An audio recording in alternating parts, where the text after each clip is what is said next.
What is going on, everybody? We got a nice Sixers collab coming with you today. Some nice Sixers talk. RB here, Philly Tig with RB in the building. We also got DJ Eastwood, run it back Philly. What's your catch line? Philly sports talk. Period. Right. Honest Philly sports talk. Period. Yeah. Honest Philly sports talk. Period. I'm trying to get something that rolls off the tongue, gets the point across. Yeah, I don't know. I'm working. I love it. Hey, shout out to everybody in the chat, man. We already got 50 people up in here. We are live on two channels, Philly Take with RB and Run It Back Philly. Be sure to like on both, subscribe to the channels. We're going to be talking some Sixers and Knicks preview chat today, and we're also going to talk some Sixers trade deadline talks. What's going on, everybody in the chat? DJ, let me first and foremost, let me get your thoughts. It's been a while. I appreciate you coming on here talking with me. Yeah, It's been a little while, but hey, Sixers are rolling right now. They got the Knicks coming in tonight. First and foremost, did you see the game last night, Knicks and Nets? And if so, what were your thoughts on that? Yeah, I did watch it. I wasn't gonna watch it. I was actually playing Xbox and I was checking the score, and then I'm like, all right, I'm gonna put this on. I bet on the Knicks at halftime because I know how the Nets defense works, and I know Julius Randle's a bucket getter this year, and he's no joke anymore. You know what I mean? And they made it. They came all the way back and made it a game at the end, and ended up folding at the end. Some people think it's questionable calls from the referees. I don't know if people didn't see it. Basically, the Knicks were down. They had a lot of chances that they blew, right? Alec Burks had some wide open threes that would have made it a really close game that he just bricked. Julius Randle came down and they were down by 3 with 5 seconds left, and he tried to pull a 3, and Kyrie got his hand on the ball, and he came down and they called a travel. Technically, that's not a travel. You know what I mean? It's an open play, but either way, I don't think he was going to make the shot. And if you let Kyrie Irving, of all people, get a hand on the ball, you deserve to lose. You know what I mean? Like, come on, man. Make a better play. Yeah. But no, I was mad because I was about to win a lot of money on that upset, and they didn't pull it off. But no, I think it told me that the Knicks, I already knew they weren't a joke this year, but yeah, it definitely cemented the fact that the Knicks are no longer a laughing stock. Or maybe the Nets aren't as good as we think. Yeah, and the Sixers got the Knicks coming in tonight, and we'll definitely talk about that. But going back to that travel call, so you said that it wasn't a travel, right? Because Kyrie got his hand on the ball. I watched them play like 10 to 12 times now, and I still don't know, because the rule book, I think, states if you get a hand on the ball and you lose possession, or I think if it comes loose at all, then it's not a travel. And that's the thing with me. I don't know if it is, because he came down. He didn't really lose the ball. Now, again, Kyrie got his hand on it. Did he lose possession technically? I don't know. But a lot of Knicks fans were heated about it. There were bad calls down the stretch, but I don't know, man. Right, so that's the thing. Like they made a bad call a couple plays before that, and they ended up jumping up, calling it a jump ball, right? RJ Barrett got his hand on the ball, and it was a clear jump ball, and they called a foul, and they had to challenge it, review it. They said, okay, jump ball, but then they let the Nets pick who they want to jump. Instead of RJ Barrett versus Joe Harris, it was whoever they choose. And we're like, what the hell? You called it a jump ball. Now the two players that were in the jump ball situation aren't the ones jumping up for the ball. So I didn't understand that in the first place. And then, yeah, the last one, I guess I was like, well, you lost the game. You folded. I didn't really care too much about the call. But I think if you jump to shoot the ball and somebody touches it and you don't lose possession, it's a jump ball. So that really should have been another jump ball. And there was only 5 seconds left. So who really knows? The thing I will say about it, and it's, of course, going to be very controversial, a call like that, game on the line, per se. But the thing that I don't understand is, didn't the Knicks just win a challenge, right? So I don't understand the rule how, first off, if you win your challenge, how do you not get another challenge? And second off, why do you only get one challenge? I mean, what if this is a playoff series right there? You need to look at that call. That's why Julius Randle, if you saw after the game, flipped a chair, almost went at Scott Foster. He was getting held back by the team. Like, that's ridiculous to me. Like, what do you think about that? Shouldn't they have like a review like in the last couple minutes or something?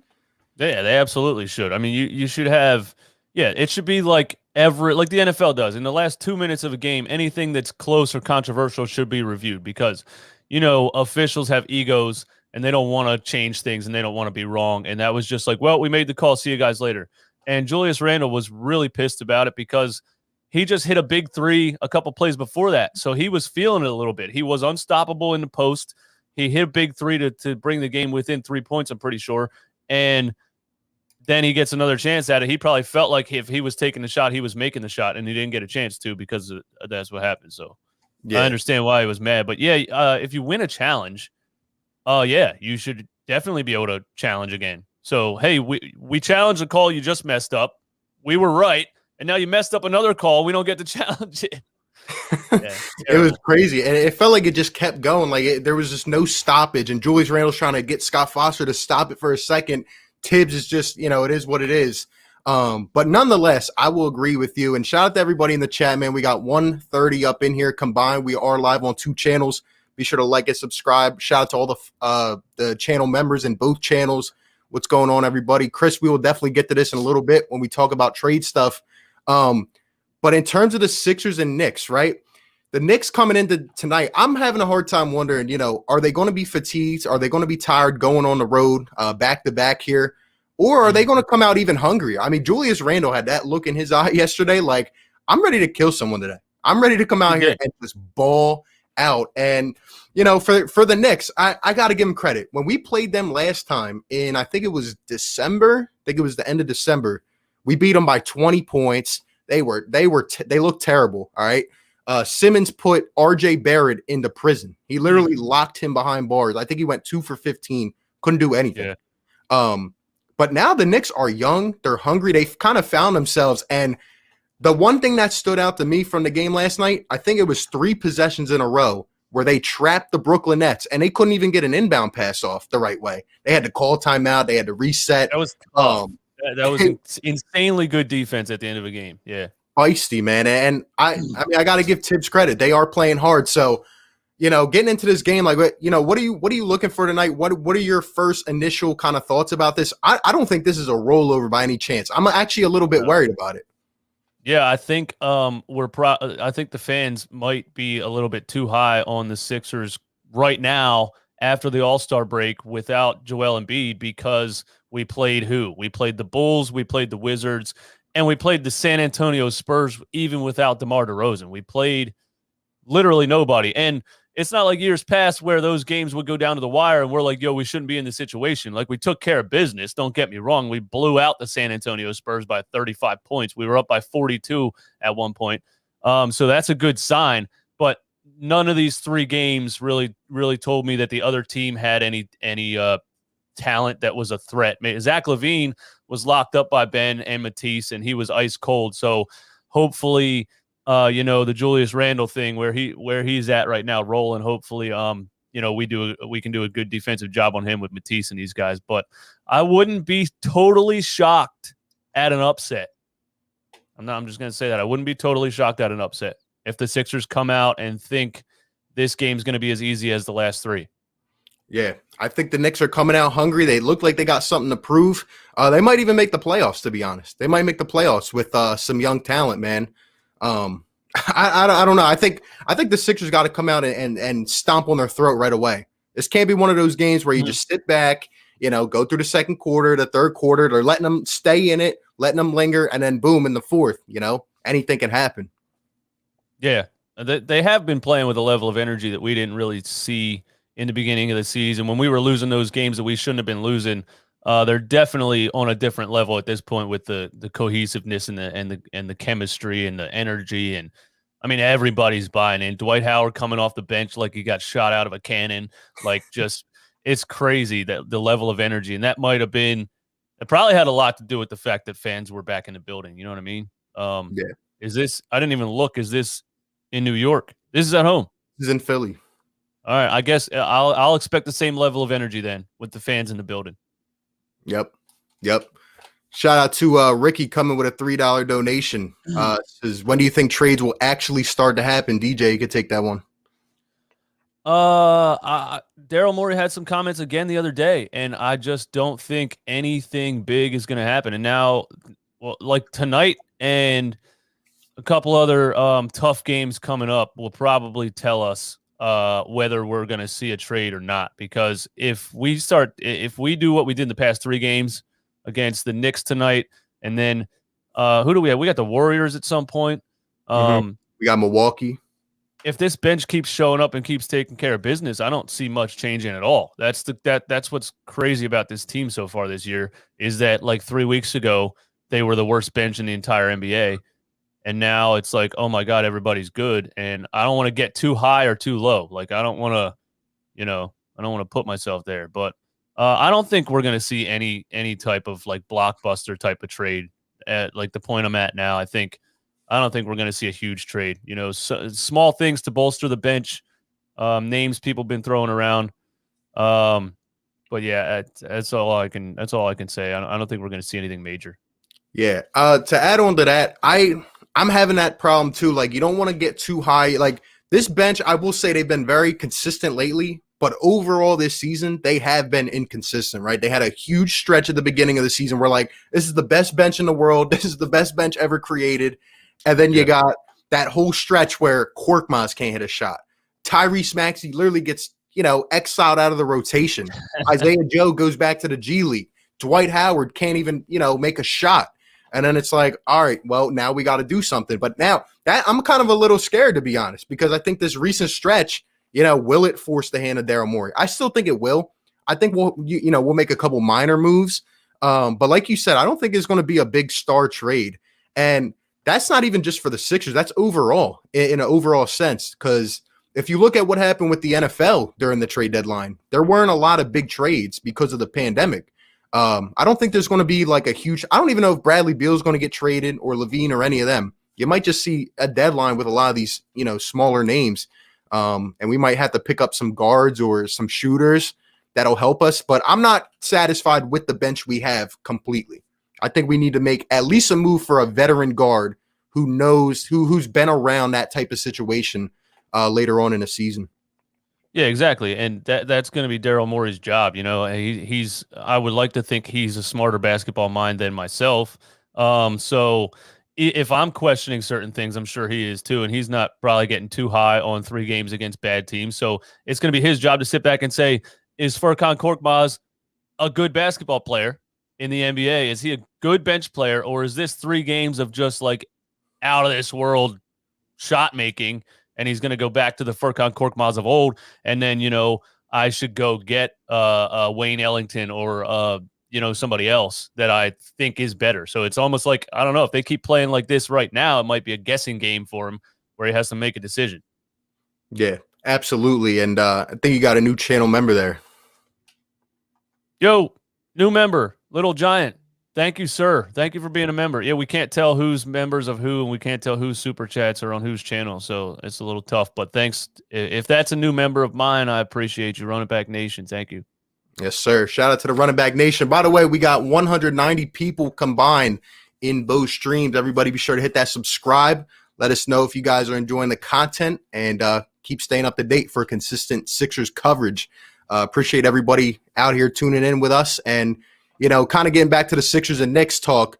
Do you think that Ben Simmons is going to go ahead and guard Julius Randle now tonight? Do you think he stays on RJ Barrett? What would be your game plan? Because without Embiid, they're going to try to bully us down low. They're going to try to get inside and just outwork us. So, what are you thinking about that?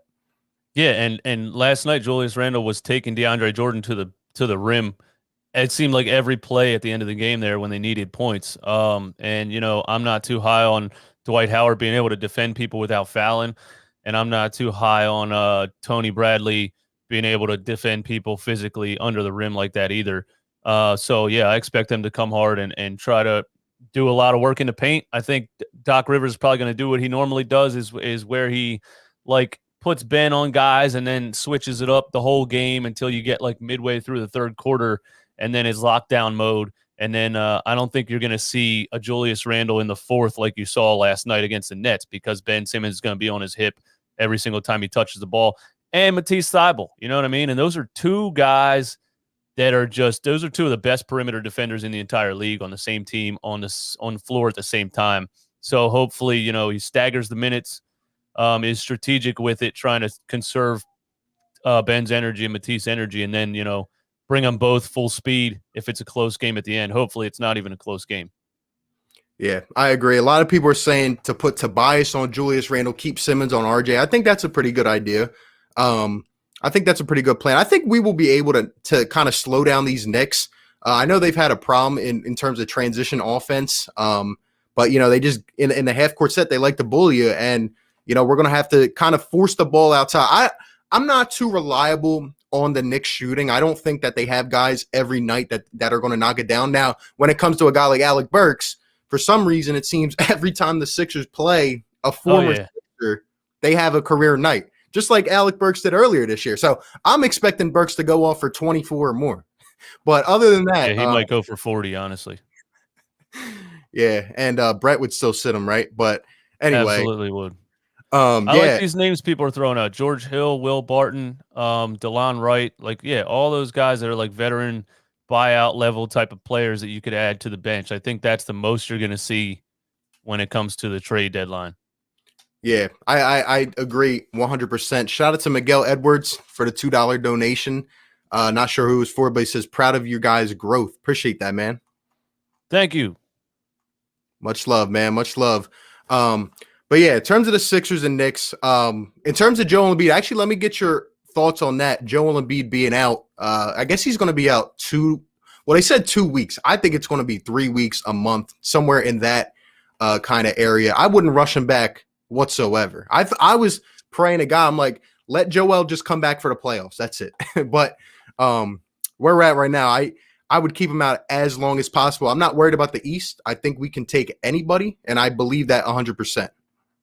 Yeah, I think so too. And you just want him to be 100% healthy. You're not worried about finishing 1, 2, or 3. Is that, do you rush Embiid back really just so you don't fall out of the first seed or something like that? You want to get to the playoffs with Joel Embiid at 100%, that MVP level that he's been playing at. The regular season, just in raw reality, does not matter that much if you're finishing in the top 2 or 3. I'm cool with it because in 2 weeks, if Embiid says, hey, I still got a little soreness back here, or I'm still a little stiff, or I'm still whatever, they're going to keep him out another week, and it's going to be a reevaluation. And if the week after that, he's like, it feels good, but there's a little bit of swelling in the back or whatever, they're going to keep him out another week. I don't think we have to worry about the medical staff rushing anything because over the course of the past, Joel Embiid's career so far, they haven't rushed anything. And actually, he's been pissed off a lot about minutes restrictions and all that kind of stuff. So they've always been more precautious than anybody even really wants them to be. So I don't expect him to come back in probably 2 weeks. I don't really think that's going to happen. I think that was I was actually shocked that there was no structural damage. That looked really bad, dude. I was not okay, man. That would have ruined 2021 for me, seriously. I was hurt, man. I was hurt. I was up that night. I was watching videos that, doctors are posting, this could be a hyperextension this grade. I'm like, just get it over with. Just get it over with. Just let me know what it is, man. But I was surprised. I was genuinely surprised. And look, I don't know about you, but I feel like this year just has a different feel. Joel Embiid goes out earlier this season. I forget who it was against. He comes back in the same game, dominates. He goes out this time. It looks like it's the writing's on the wall. And what happens? He's fine.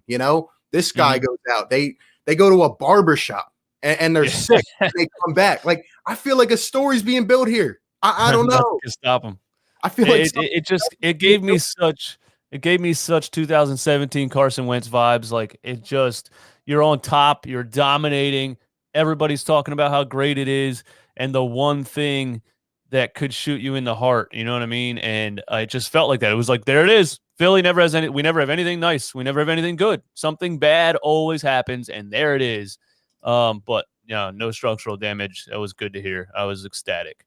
Yeah. I think the thing we got to focus on now, and by the way, let me say, and I'm sure you would agree, Doc Rivers has done an excellent job. Me and you both see the same way on that in terms of how much influence the coach actually does have on the basketball team. I think You know, it was just a level of professionalism. Like last year, we were ranting every game. Like we didn't know what we would get night to night. I feel like now we know what we're going to do. We're going to run the offense through Embiid, and we're going to play quick, and we're going to space the floor. That's what we do. And if our shooters knock down shots, well, we're in a good shape. And I know you've said before, like, you know, what happens when the shooters don't knock down the shots? And obviously that kind of shifts it to Ben Simmons. So I'd love to get your take on Ben Simmons. And you know, I know you've been very satisfied with him lately. So have I. We were a little hard on him earlier this year, but for the right reason. But Simmons, you know, last game I was a little scared. You know, he came out of the game. He didn't really look that aggressive, but then in the end of the second quarter, he just let it fly. He came out again. Ben Simmons just came out. You know, he's screaming at the fans. He's you know, talking smack. What do you think about Ben? Exactly. That's what you need from him. Like I'll always go back to, you know, take that, Tyler Johnson. I always go back to that. You can't. Him dunking on somebody and screaming is exactly what he needs. He's such a smart like person in basketball mind, and he overthinks things. And he's just one of those people. He needs to like bring it down a notch, stop thinking so much, and just go do your thing. And he spends a lot of the time, the first half of the last game, you know, he spends a lot of the time just trying so hard to set guys up and be the facilitator. And it's like, just take the ball and slam on somebody, man. And I like the cockiness and all that when he's flexing to the crowd and all that stuff. That it's just, you know, some people it comes easy, you know, taking a bunch of shots comes easy. Donovan Mitchell will shoot you out of a game. He'll go 7 for 45. He doesn't care. You know, those kind of players, it comes easy. It just doesn't come easy to Ben for whatever reason. His natural thought process is to pass the ball, and he has to think about, all right, I'm going to be aggressive now. I'm going to go to the rim now. And I think, you know, still being 24 years old, 25, I forget, but still being that young, over the course of the next 3-4 years, he'll get that to where he doesn't really have to think about it. But he's still in this thing where he has to remind himself to be aggressive. And the fans help that out a lot, fans being in the building for sure. As far as coaching, it's night and day difference. I mean, I was sitting up here screaming about how bad the coaching was last year. So many people would still come in the comments and try to argue, and I just couldn't believe it, because just from knowing the game, I'm not a basketball genius. I just played the game my whole life. It was some of the worst coaching I've ever seen in my life. Not even close. I'm serious. I could get a high school coach down the street. I could get a 15-year-old kid on 2K that can run plays better than what was going on. It was absolutely blowing my mind. And, you know, the Fire Brett Brown podcast, that blew my channel up, so I got to thank him a little bit. It'll forever live in me. I'll tell you that. And then you get this coaching staff now with all of these guys working together, Sam Cassell and Dave Yeager, and you just see so much action. And Brock Landis does the breakdowns that are so perfect, that show just a double screen here and another guy coming around a pin down screen on the other side. And this is like, it's just, there's so many things happening. You can't just give the dudes a ball and say, go play, when they have the like uniqueness of some of these players, Ben Simmons, Tobias Harris. They need to be put in the right positions to give them an advantage. I didn't think it was rocket science. Brett Brown thought it was rocket science. Doc Rivers has them locked in right now.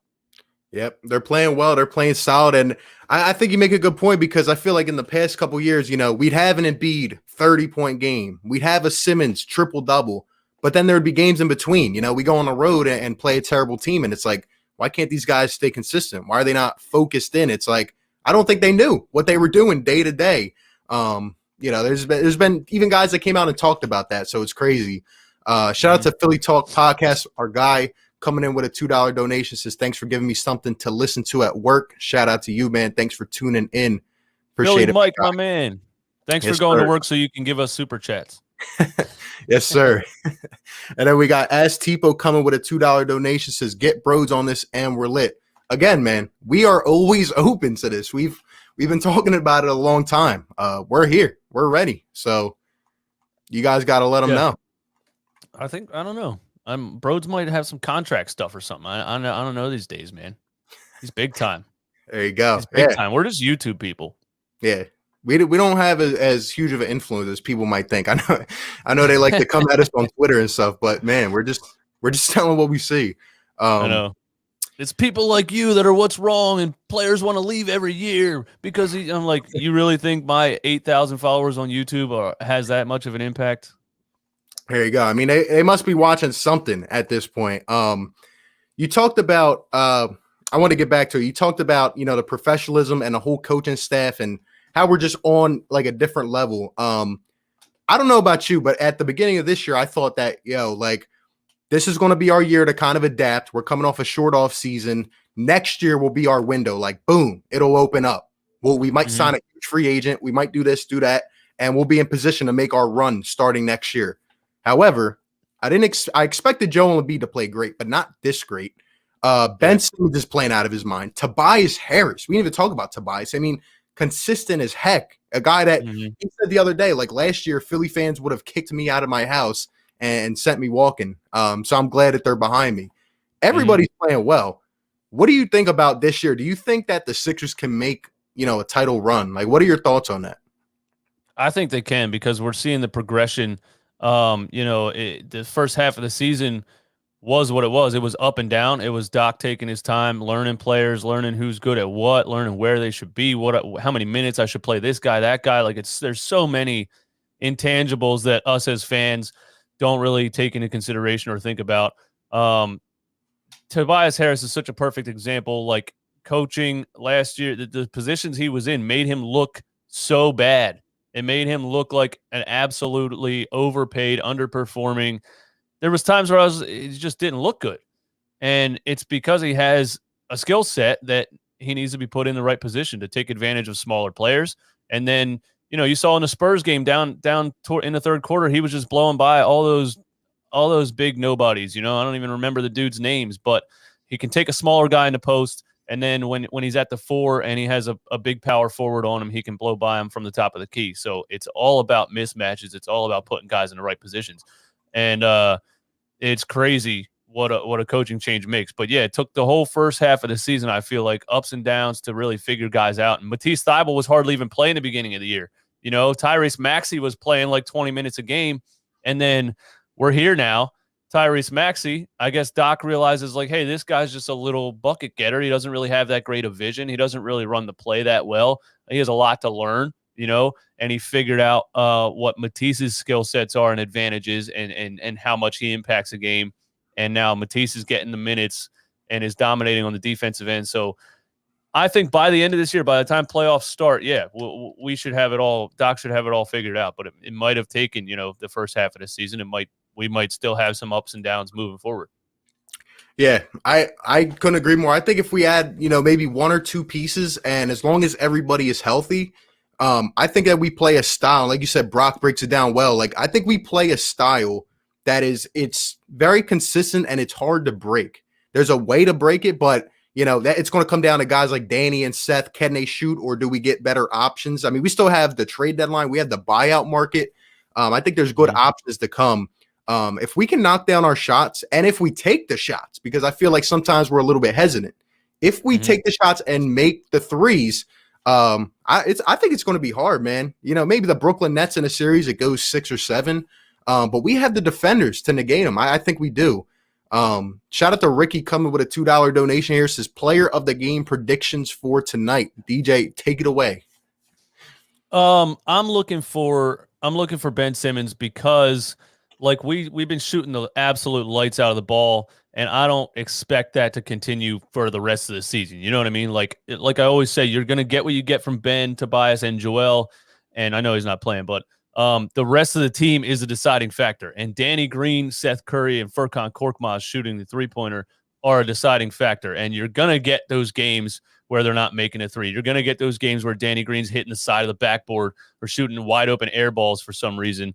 You're going to get those games where Korkmaz is 2 for 9 or whatever. So I would predict, just a personal prediction, that we're not going to shoot the ball great in this game.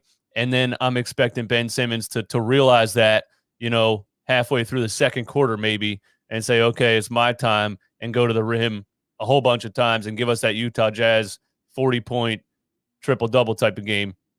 That's what I want. Yeah. And that's my prediction.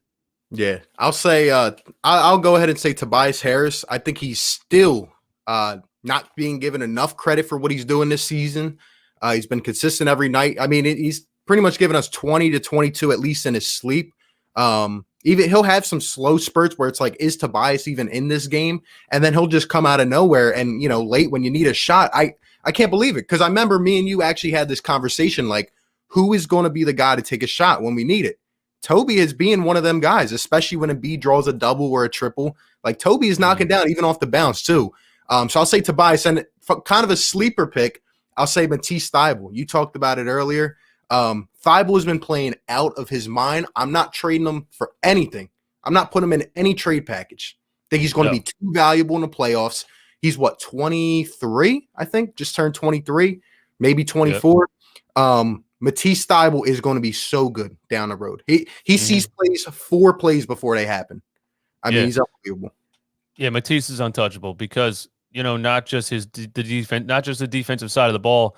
When you see him get a fast break dunk, I'm telling you, this kid's athleticism is out of this world.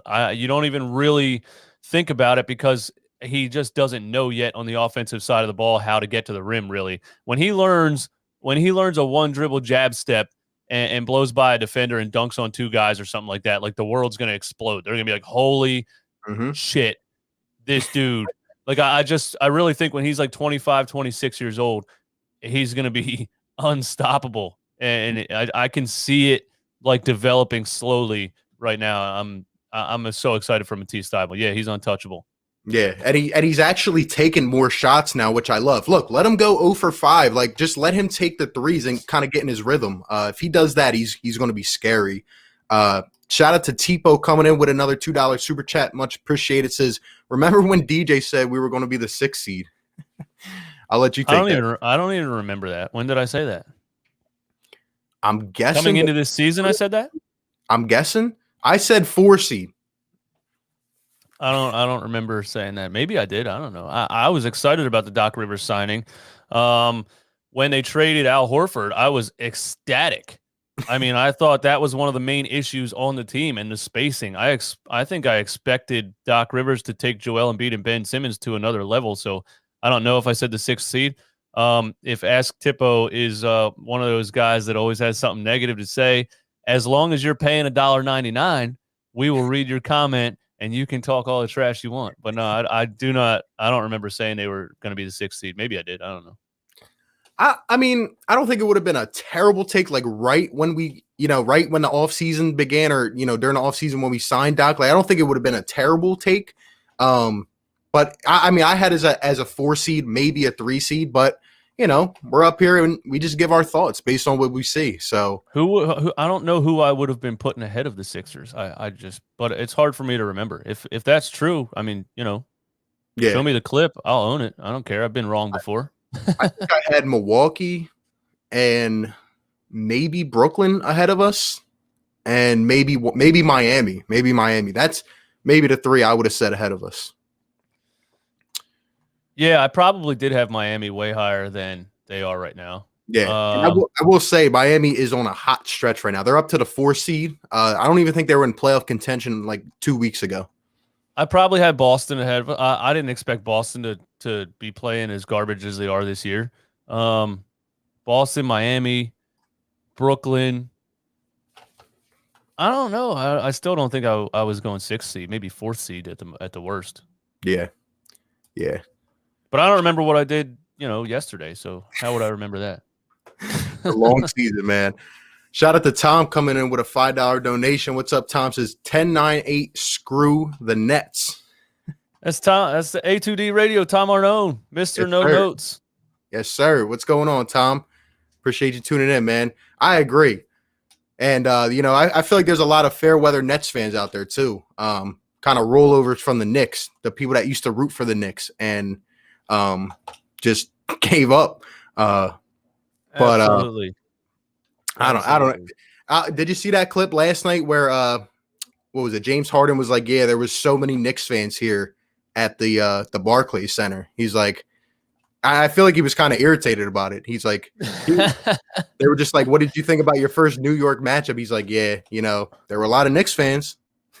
I think if you don't go through a process era, I guess the Nets did kind of. they never really tanked. They failed in the whole Kevin Garnett, Paul Pierce thing, and then they still had the draft capital to draft high or to trade the picks. I don't remember exactly how they got it done, but they never went through a real tank. And I just don't think you're going to have that loyal of a fan base when every 2 years, you got 3 more superstars on your team. You're always going to have fair weather fans. I see Ask Tippo. Yeah, I'm sorry, bro. I can't remember who is and who isn't. But thank you for being a member to the channel, man. Much appreciated. And if you could show me where I said there'll be a 6th seed, I'll shout you out. I'll shout you out on a podcast episode because I just don't remember. There you go. And I know Ricky said, "When's your Eagles mock coming out?" Is that me? Yeah, he said it to you. When's your Eagles mock draft coming? I've been so frustrated thinking about the Eagles draft, man. I don't know if I can do a mock. I don't know if I can even make it past the first round. I'm so anxious and already annoyed at what's going to happen in the first round that I haven't even thought about, other picks and that kind of thing. I'll probably do something about what I think they should do in the first and second round. Yeah, I'm not sure, man. Other people have been doing mock drafts, and I just really enjoy watching other people.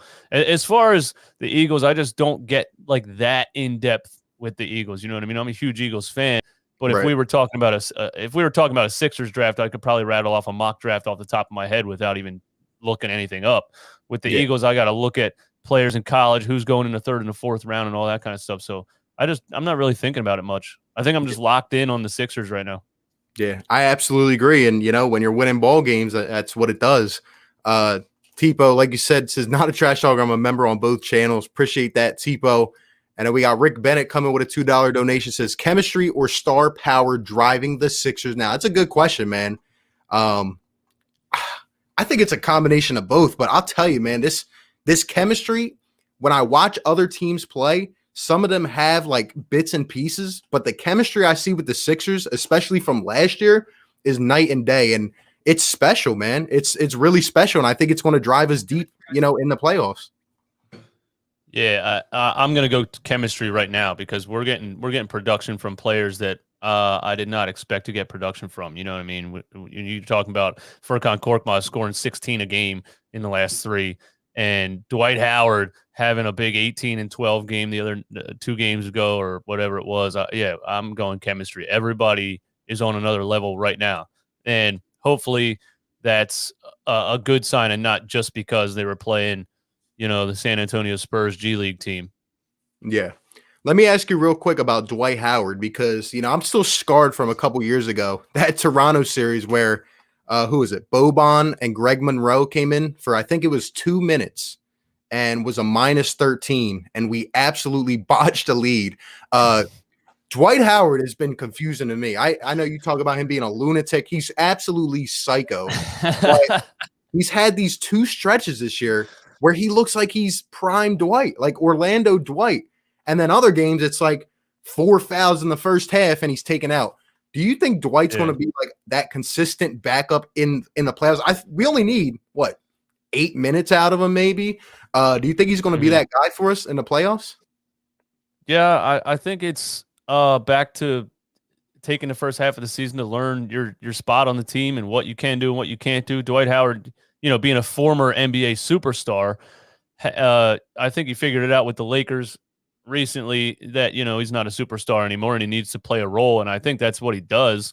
But on this team specifically, he needs to just understand what he does well, not try to do too much, focus on defending without fouling. But I'm still not, Dwight Howard is the greatest backup center in the league right now. I was saying that when we signed him, but the inconsistencies there, I don't know what he's going to look like in the playoffs. I hope it's not the 35-year-old Dwight Howard. But I think the guy's so entertaining. It just cracks me up, man. He just comes in the game and flies around. And to be in that, he's psycho. When you're in that good of physical shape at 35 years old, he looks like he probably leaves the game and goes to the gym.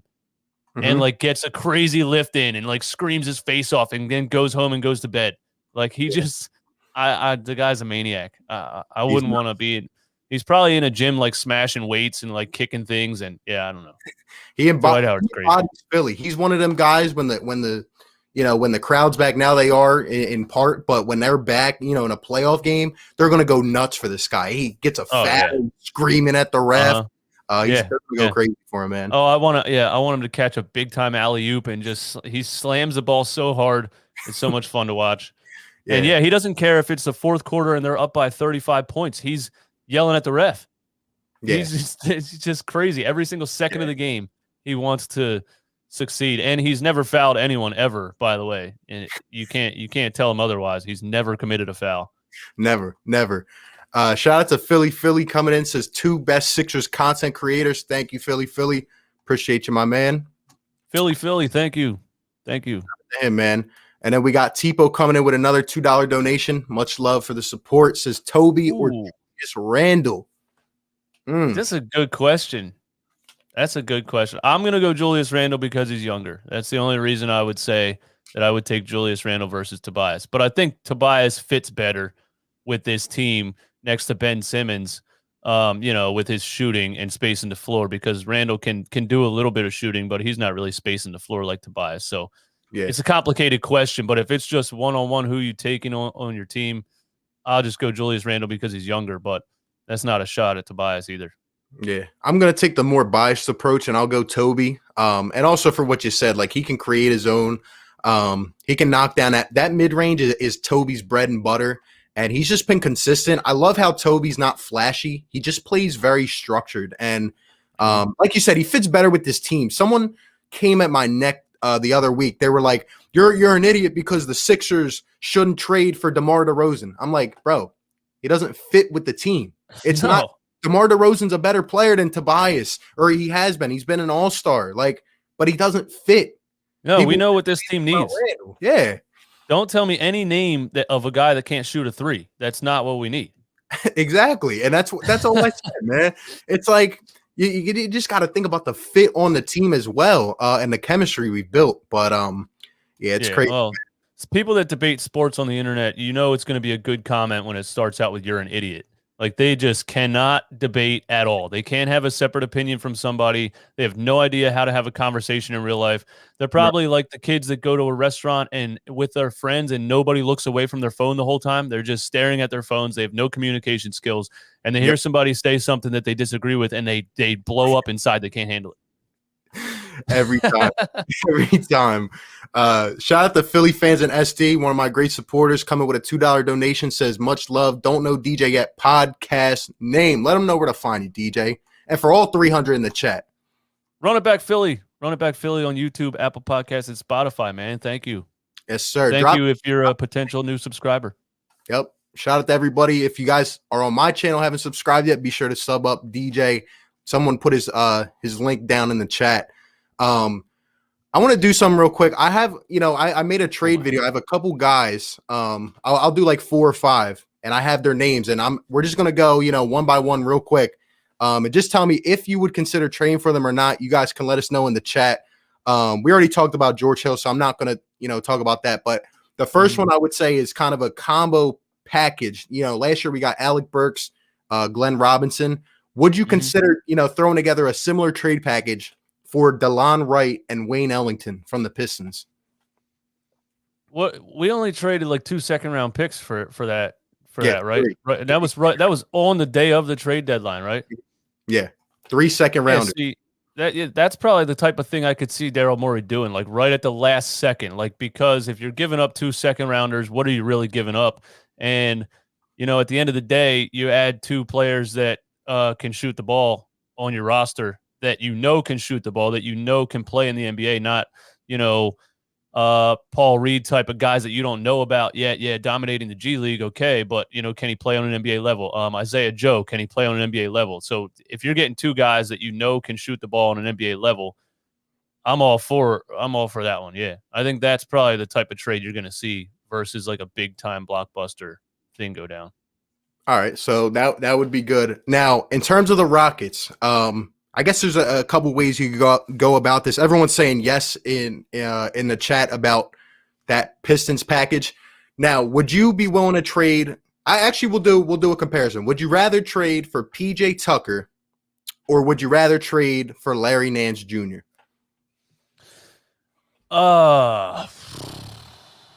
Man, I think I would like Larry Nance Jr. coming off the bench.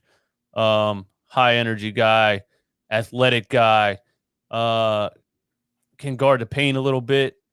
And PJ Tucker, I was high on PJ Tucker until I really looked at his numbers this year. And PJ Tucker at 35 years old, I don't know if he just fell off a cliff or if he really doesn't want to be in Houston anymore that bad, but he's averaging like 3.7 points per game. And I don't know what's going on with PJ Tucker. So if he has something left in the tank, yeah, I love the style of PJ Tucker, the corner 3-point shooter. But yeah, I'd probably rather have Larry Nance coming off the bench as a backup power forward or center. Yeah. I will say the combo of PJ Tucker and Dwight Howard on the bench would be absurd, given their energy. But I agree with you. Like Larry Nance Jr. was leading the league in steals until he got injured. He's 28. He's younger. He's getting better each year. He's actually shooting the ball now and shooting it well for three. I would like Larry Nance, and I think he could play the 4, the 5. I think he could be kind of a multi-position defender. So I would like that. Looking at the next one, Orlando Magic, Terrence Ross or Evan Fournier, and also I guess if you want to throw in Mo Bamba as maybe a rental backup center or a guy you could try out at least. I've always liked Terrence Ross's game. Always like a complete player, 3-level scorer. But I think I would rather have Evan Fournier as a point guard coming off the bench because he just has that facilitating ability and that basketball knowledge, can really run a second unit. Although I think Shake Milton does a really good job at running the second unit. So maybe Terrence Ross would probably fit better alongside Shake Milton. But either way, those are two guys that can average close to 20 points a game when they have the minutes. You know what I mean? Those are two guys that can give you 15 off the bench. So I'll take either one of those guys. Mo Bamba, I don't really know. I haven't seen anything about Mo Bamba this season. I know he was hyped when he was drafted. Mm-hmm. What happened to Mo Bamba, actually? Let me ask you. That's something I want to get better at, by the way, is watching other NBA teams' games. You know, I don't have time for it. I would like to at least get in the habit of watching all the highlights of all the games, at least like the little breakdown and know what's going on more than I do right now. I'm Sixers, and then I go to sleep and do my thing and go back. But I guess I know a little bit about, but I don't know anything about Mo Bamba this year. Yeah. In my opinion, from what I've seen, because I don't go, in depth either, but I think Mo Bamba has the potential, but I think he's gotten injured a couple times, if I'm not mistaken. And I think he needs to put on a little bit of weight. He's very, very lanky. He could do some different things, but I feel like Mo Bamba, he hasn't nearly tapped into his potential yet. Like he was a number 6 overall pick. I think it was 3 years ago, maybe. Might be wrong on that, but I think he needs a fresh start, man. I don't think it's just one of those situations. It's not going to work out in Orlando. He was really lanky when he was drafted, and that was his draft prospect. Like he needs to gain weight, and so, it's a genetics thing too. Some guys cannot gain weight. Dikembe Mutombo was tall and lanky his entire career, could never gain a pound. Joel Embiid somehow was tall and lanky, and then just gained like 40 pounds of muscle in 2 years. So I don't know if that was the sugar drinks or the Popeyes or whatever, but Joel put into work and said, I need to gain weight. All right, I got you. Get me 5 chicken sandwiches, 3 milkshakes. I'm on it. I know how to gain weight. So yeah, and Mo Bamba, just maybe he'll never gain a pound. I don't know. Yeah, I agree with that. I don't know. We'll do 2 more. This one I really like. I would love to hear your opinion on it from a team that we just blew out of the stadium. Patty Mills and Rudy Gay in a combo package from the Spurs. I was high on Patty Mills, just knowing him as a player over the years, until I saw that game. And what did he have? Like 5 points. He had like 5 minutes. He was 0 for 4 or like 1 for 4. I just don't know what's going on with the Spurs. That's kind of like a PJ Tucker situation. Like, is this player done, or are they just in a bad situation and the coach isn't putting them into spots? Patty Mills, from at least the past couple years, is a great addition. Rudy Gay, long athletic wing, I don't know what his shooting percentage is this year as far as a 3-point shot, but again, two guys that it's not a negative to add to your team. So, if it's one of those last minute trade deadline things, I'd be all for it. I'm just not too high on Patty Mills this year anymore. He might be done. He's in his mid-30s. Yeah. Rudy Gay. Rudy Gay was so hyped when he came out. He looked like Tracy McGrady.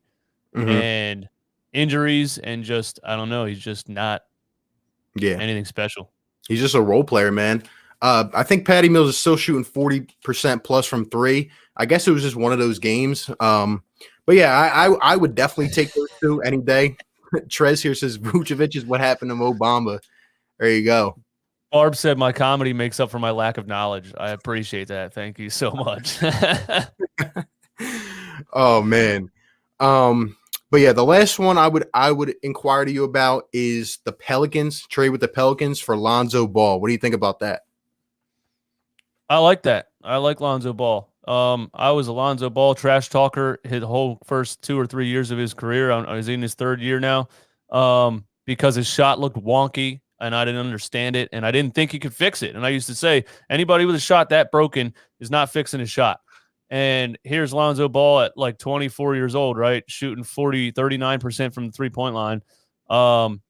If he's shooting 39%, we already knew Lonzo had the basketball knowledge and the IQ and the, being able to run point guard. Pretty sure the first play he ever made in a summer league game was an alley-oop from an inbound pass. Like we were like, this kid can drop dimes. So yeah, if he fixed his shot and he's shooting high 30s, I would love Lonzo Ball on the Sixers. I just don't know if he's a bench player for life or if he would rather, if he thinks he can get starter minutes somewhere else. But I don't think what do you think? Do you think if they would go Lonzo Ball, do you think he would be a starting level player? I think he could be a starter eventually, but with us, I think he would come off the bench. And the thing I like about him is that he can guard, probably 4 positions on the floor, maybe at least 3, given his length and just, his IQ. But now the fact that he's added a shot, he's always been a good facilitator, and his dad stays out of the equation now because I don't want LeVar drama coming to Philly. That's not happening. No, but yeah, he's been good. Yeah, his dad stays out of the equation now. I guess he just accepted the fact your little celebrity run is over. Your big baller brand, fake shoes that you sold for $500 a pair. By the way, if anybody in the chat has ever purchased a pair of big baller brand shoes, I'm not going to finish this statement. But yeah, he's out of the equation, and all of his kids are better off for it. You know what I mean? Get the hell out of here. Yeah, LaMelo's born in Charlotte. Unfortunately, he's in Charlotte, so I don't even care about it. But LaMelo's nice, but you're not getting LaMelo. He's going to be there for He's going to be there for 10 years. Yeah, they're saying they're actually proposing a trade where Lonzo would go and team back up with them in Charlotte, but I don't know, man. The Charlotte Hornets stink as a franchise. So I do like the Josh Hart combination with Lonzo Ball. Josh Hart's a dog. Played for Villanova. I love Josh Hart, and I wanted to draft him. Just because I think he's that he played all 4 years of college. You know what I mean? So he had that experience. He was a championship level player in college, and yeah, I always like Josh Hart. Yeah, I'm a Nova guy too, and I love Josh Hart. I love Brunson. I love guys with grit like that who start out as 3-star players and they just rise up and get drafted. But yeah, I would like Lonzo Ball, and I think he would be a great fit off the bench, and he might earn his money. This comment right here, Matt says Joe Harris to Philly, Danny Green to OKC, and Al Horford to the Nets. I'm all in. I'm all in on that trade. Book it. Sign us up. I'm all in on this trade, but what I'm not all in on is the Nets are not all in on this trade. The Nets are not all in on this trade whatsoever. They why they would get Al Horford? Because they would look back years ago in the Boston series and they'd be like, "Oh, Al Horford's the key to clamping Joel Embiid." They would think if they would fall for that, I'd be all for it. Al Horford doesn't have it anymore. Yeah. I agree. If the Nets, I will say, I haven't, me and you have both said, I believe that the Nets, we still believe we could take the Nets. If they buy their way into Andre Drummond, we have a completely different conversation to talk about. I don't think anything of Blake Griffin, but Andre Drummond, different story.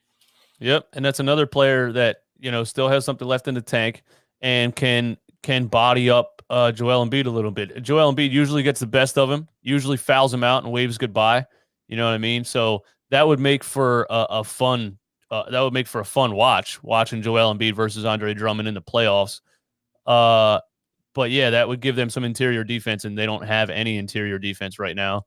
DeAndre Jordan is absolutely done. He's getting smoked on the defensive side of the ball in the paint.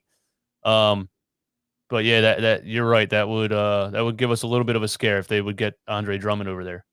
Yep, I agree. And we're probably going to get out of here in about 5 minutes. Shout out to everybody in here. We got 305 people combined in both streams. Guys, like and subscribe on both. Appreciate you guys coming in. Let us know if you guys are enjoying the collab. We are planning a roundtable soon before the trade deadline. Excited about that. I think that's definitely needed. But yeah, man, appreciate everybody being up in here. Yeah, 300 people. That's dope on a random Tuesday, 1 p.m. All right. Yep. Gotta love it. I guess the last thing we could talk about, because I saw people asking this in the chat earlier, what team are we scared of? Like, what is the top threat in your eyes that, if we get to the playoffs, if we go to the second round, the third round? Because I think it's, well, I'm not going to say anything safe to say, but I don't think we're a first round exit. I don't think we're a first round exit by any means.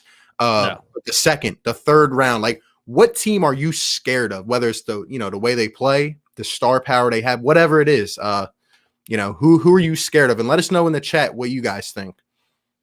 I'm gonna look at the standings right now just to get a clear picture of who I maybe should be scared of. Obviously Brooklyn, but you're not going to see them. I don't think you're going to see them in the second round unless something drastic happens with the Sixers, without Embiid maybe falling off, having like a 5-game losing streak or something crazy like that. The way they're playing right now, I don't see that happening. Milwaukee, because, they started out slow with a couple new players on their roster. We thought Drew Holiday and all the guys that they acquired was going to take them to the top and they were going to dominate. I don't know what happened with them in the beginning of the season. They've been hot recently. They're 9-1 in their last 10. So Milwaukee could be gelling really well by the end of the season, by the time the playoffs start. And if they're still, in the third seed, that would make us match up with them. I don't want to do the math, but either way, I'd be scared of Milwaukee. Miami's coming around again. They're also 9-1 in their last 10. I haven't even been keeping up with what Miami's doing. I got to catch up on that, because what the heck happened over there? Dude, they've won, I think, 11 out of 12. They weren't even in playoff contention like 2 weeks ago, and now they're in the 4th seed. They're playing. They got healthy because everyone was out due to the pandemic, and then everybody came back, and now they're firing, man. They are firing right now. They're one of the hottest teams. I don't want to play them right now. I'll tell you that. And they made a deep playoff run in the bubble too, right? So they didn't have as much time off as everybody else. They didn't have as much time off as everybody else had, at least as we had or some other teams had. So yeah. Yep. I'm actually, now that I look at this standing, this is why I do this, because I turn my brain on when I look at things like this. Miami's definitely one that I would be scared of in the second round. If that would happen to be a matchup, for sure. Yeah. You know who I would say? And it's honestly, my answer probably won't change for the rest of the year. And it's not the top dogs or nothing. I am the most scared about the Toronto Raptors. I don't know why. It never goes away. But it's the way that they play us. I do not want to play the Raptors in the playoffs. I think Nick Nurse defense. It is very annoying. You never just get annoyed watching a basketball game. It's like, oh my God, it's like every possession. They're literally, if we played them in a series, they're gonna say, all right, Ben Simmons, Tobias, and Danny Green, go beat us. We'll take Joel out. You got beat us. Yeah.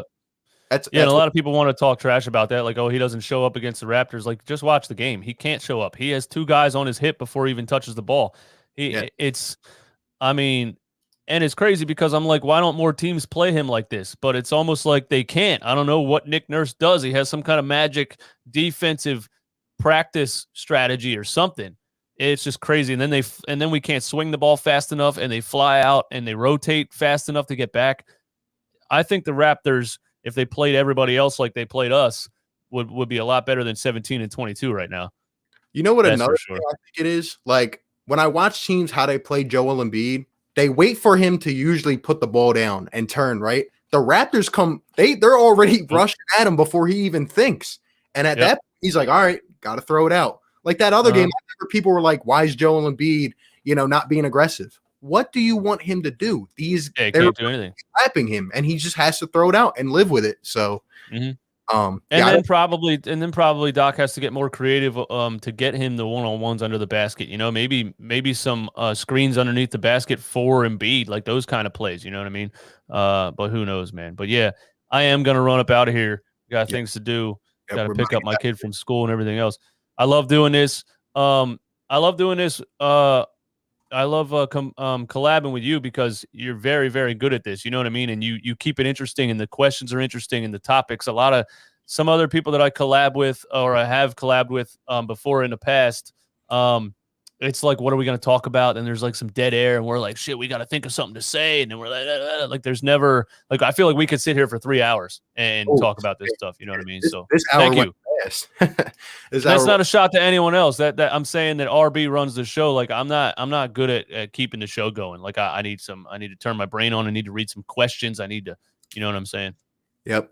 Hey, but we're about to get out of here. We still got 280 people in here. Shout out to everybody, guys. Thank you for coming through. I'll be live later for the game. DJ will probably have a post-game video out tonight or tomorrow, I'm guessing. Shout out to everybody coming through, man. Be sure to like and subscribe.